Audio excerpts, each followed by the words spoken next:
let's kick things off with Frankfurt versus Wroclaw, one of the most entertaining games of the season. We're going to break down a couple of plays from this magical comeback that Frankfurt had. It's 2nd and 5.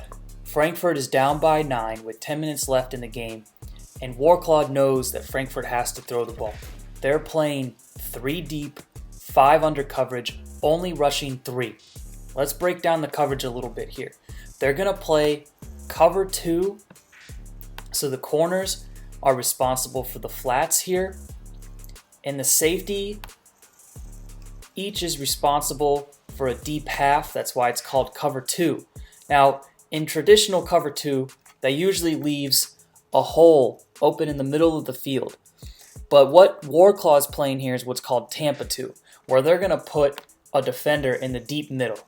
This is when most teams play this when they know teams are throwing the ball. It's a hard coverage to try and throw against, right? Because it's your 5 eligible receivers versus their 8 in coverage.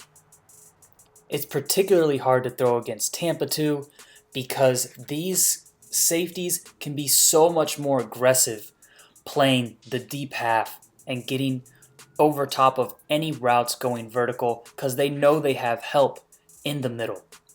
Now, there is a soft spot in Tampa 2 and cover 2, and it's this little tiny space in between the safety and the corner. Some people call it the well, some people call it the cover 2 hole. Now, it's a very difficult throw to make. The timing has to be excellent. The ball placement has to be excellent. And you might be asking, why is this coverage called Tampa 2? Well, I'm glad you asked. It's called Tampa 2 because it was made popular in the late 90s and in 2000 when Tony Dungy was the head coach of the Tampa Bay Buccaneers. They kind of popularized this coverage. They had success with it, and of course everybody started copying it and coined it Tampa 2. You can see Jake Sullivan looking to the right here pre-snap. He knows where this ball is going the entire time. It's a good job of Jake by identifying the coverage and putting the ball in literally the only spot that it possibly could be put. High to the sideline in that cover 2 hole between the safety and the corner. First down, keep the chains moving. They score later on this drive. Really, really good play and execution by the Frankfurt Galaxy. Well, here's your ball game. It's 4th and 1, 15 seconds left. A stop for Wroclaw and they win. A first down for Frankfurt and they keep their hopes alive. And I just want to draw your attention to Marvin Roosh here. Watch him fall down on this route, get back up, make a play. Jake Sullivan keeps his eyes downfield. This is less me breaking down film and more just saying this is phenomenal effort by Frankfurt on this crucial play. We're going to move on to the Hamburg-Istanbul game. What an entertaining game that one was as well. Went into overtime. Now, this is one of my favorite plays from the game, and it's just because it's simply great coaching, great play calling. Hamburg, you're going to see it's 1st and 10, and this is their first series in overtime. I know it says 4th and 3. It's wrong. It's 1st and 10. They're going to substitute a tight end out and bring in a lineman. Okay, number 77 here. So as a defense, you're automatically thinking run. And that's what Istanbul is doing. They're walking up 2 linebackers. They're playing with a single high safety over the top. They think it's run all the way as well. And Hamburg is going to simply run a screen. Sometimes your best play is get it on the perimeter. Right? Just do the simple math. You got 6 defenders lined up on the line of scrimmage, 7 in the box. Just throw it outside. Let your athletes make a play. And they're going to throw a now screen to this outside receiver. And how it's coached is always, most of the time you're going to end up blocking the cornerback here if you're this number 2 receiver because he's the most dangerous. So he's going to block him. And then basically you're going to get a one-on-one. Your receiver versus this linebacker. And when this receiver is one of the best athletes in the league, that's a mismatch. And it's nothing against Istanbul. It's just a really good play call. Really good job by the Hamburg offensive staff understanding what they're going to get and how to attack it. It ends up being a big gain, setting up the touchdown. Let's watch it in full speed here. They're just setting up that one-on-one. Really good job by this receiver, sealing that corner outside. Really well executed screen. The receiver makes a man miss and is off to the races, sets up the game-winning touchdown. In order to talk about the Surge Vikings game from last weekend, we have to go all the way back in time to week 3 when the Vikings beat the Surge in Vienna.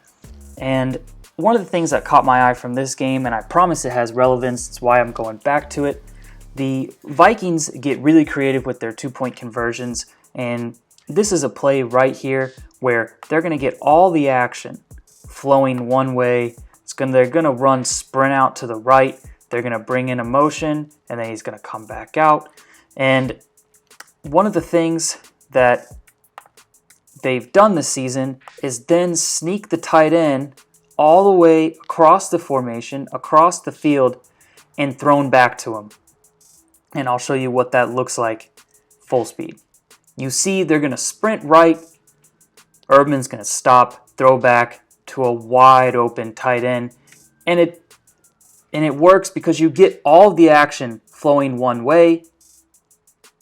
And then you sneak your tight end across the formation. And you see here, he's even going to pause for a second, sell like he's blocking, and then run across the formation. It's a really good play. Fast forward to last weekend's game, and the Vienna Vikings are going to run essentially the same exact play. They're going to get to it a little bit differently by motioning a receiver across the formation, but essentially it's the same play. They're going to sprint Jackson Erdman out to the right, and they're going to throw back to their tight end who delays on a block and then runs across the formation. Why is this significant? It's one thing to get beat on a play once. It happens. It's a good play design. But to get beat on essentially the same play in the same exact situation twice just shows me that the Surge were woefully underprepared for this game. It had to have been, you would think, in the scouting report or when they practiced, they would have gone over some 2-point situations. But I don't know how this happens twice in one season, especially when you had essentially 4 or 5 weeks to prepare for it again. Berlin has been on a tear recently, and Cologne is making life pretty easy for them here in the red zone, and we're going to break down the opening score of this game. Cologne is going to play cover 3, which just means they're dividing the field in thirds. So this single high safety is responsible for the middle third, and the corners are going to be responsible for the other third of the field. Now, we've talked about this in a previous video, but an area of the field that offenses often try to exploit against cover 3 is the seam.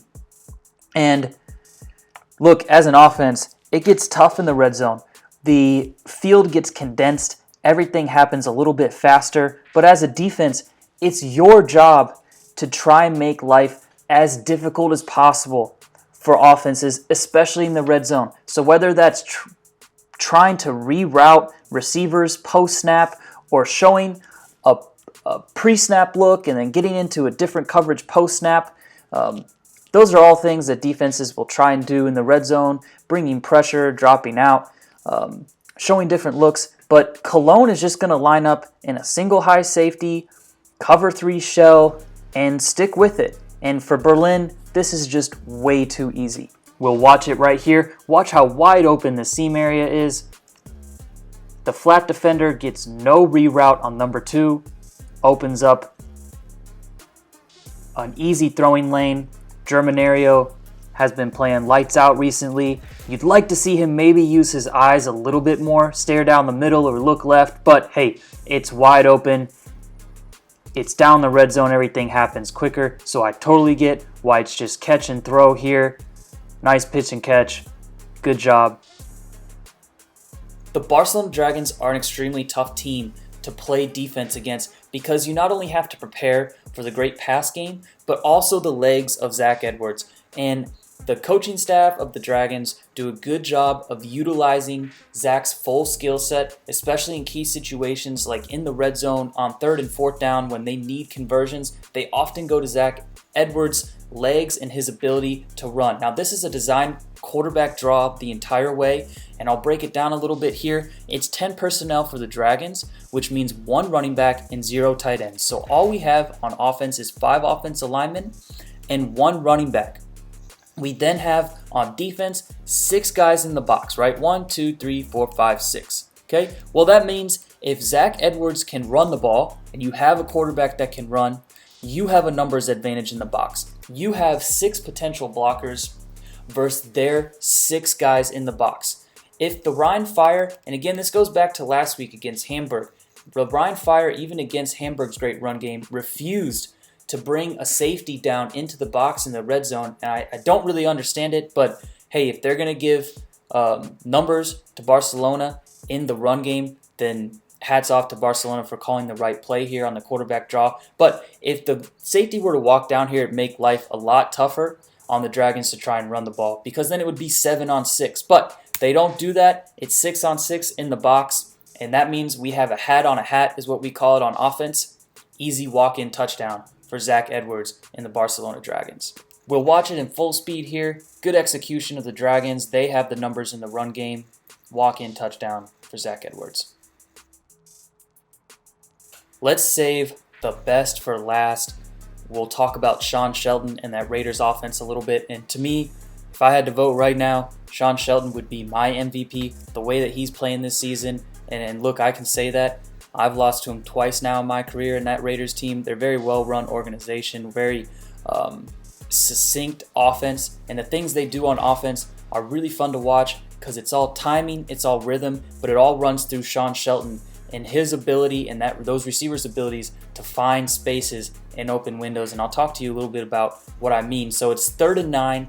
This is the first drive of the game for Tirol, and it's 3rd and 9. So here's the sticks. And on offense, all they're going to do is, you can call it sticks, whatever you want to call it, but they're just going to tell their receivers, hey, get to the sticks and find that open window. All right? Might be in here, the window might be in here, but Sean Shelton, it takes a lot of reps with Sean Shelton and his receivers to get this down, and we'll watch it in full speed here. You'll have 3 receivers running to the sticks, but I promise you on paper that this play, it might be drawn up a certain way, but really I don't want to say they're ad-libbing because they definitely have plenty of reps doing this, but they're just out there finding the spaces in coverage, finding the openings, and making it work.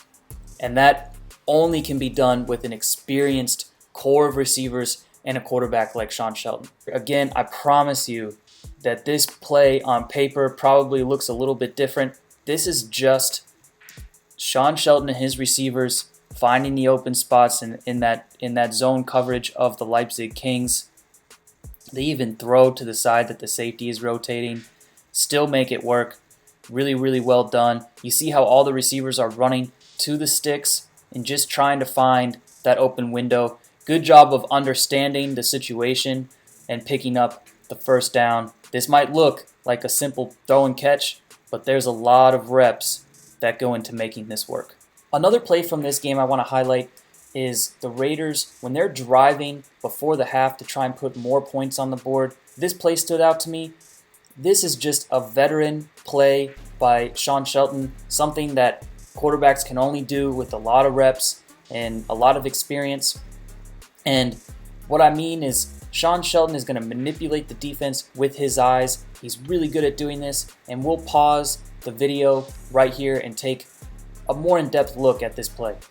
And you'll see what I'm talking about here with Sean Shelton's eyes. The Raiders are dialing up a little in-cut, an in-breaking route over the middle, and what Sean Shelton has to do is influence A.J. Wetland, this linebacker here, and pull him out of the throwing lane. And this is one of the best linebackers in Europe, A.J. Wetland.